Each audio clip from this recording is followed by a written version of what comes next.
O caso bizarro do homem que ficou preso para sempre em uma caverna.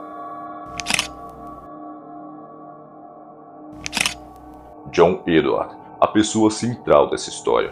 Desde pequeno possuía um espírito aventureiro. Quando criança, em conjunto com seu irmão Josh, o seu pai os levava em expedições por grutas e cavernas no estado de Utah, Estados Unidos.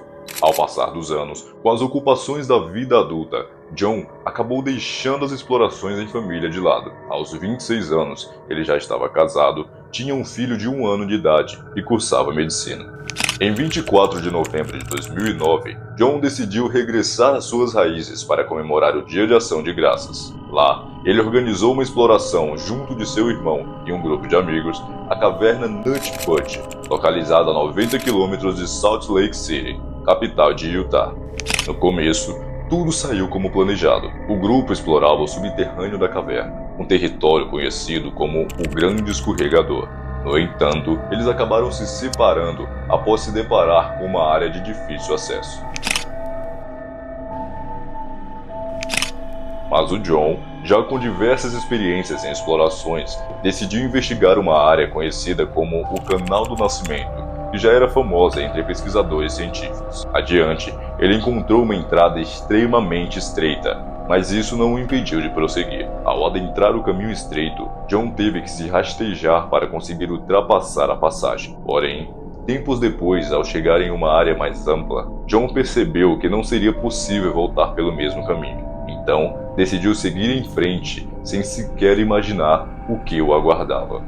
Em meio ao percurso escuro, John acabou caindo em uma fenda de 25 centímetros de largura e 45 de profundidade, ficando assim de cabeça para baixo. Nesse momento, ele já estava a 120 metros no interior da caverna e 30 metros abaixo da superfície. Horas depois, Josh, que já estranhava a falta de sinal do irmão, finalmente o encontrou preso na fenda.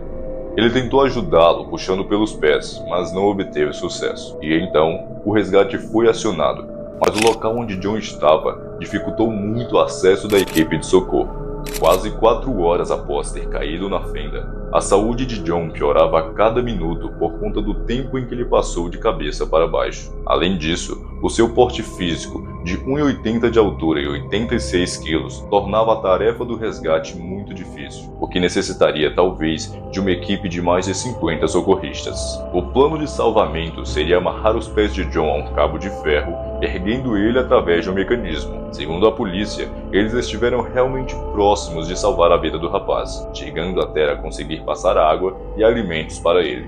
Durante o processo de extração, devido às paredes da caverna estarem extremamente desgastadas, o sistema de cordas se rompeu. Quando o resgate chegou perto de John o suficiente para checar os seus sinais vitais, foi atestado que ele já havia falecido. A entrada da caverna Nut Punch já havia sido fechada em 2004 após alguns incidentes, porém, em 2009, ela foi reaberta, meses antes da tragédia que tirou a vida de John. Desde então, o acesso à caverna segue selado e uma placa em sua homenagem foi colocada no local. Os restos mortais de John nunca chegaram a ser retirados do local onde ele ficou preso, permanecendo lá até os dias de hoje. O filme, chamado A Última Descida, retrata o caso do rapaz, contando desde o planejamento, os esforços para resgatá-lo e a sua experiência antes da morte.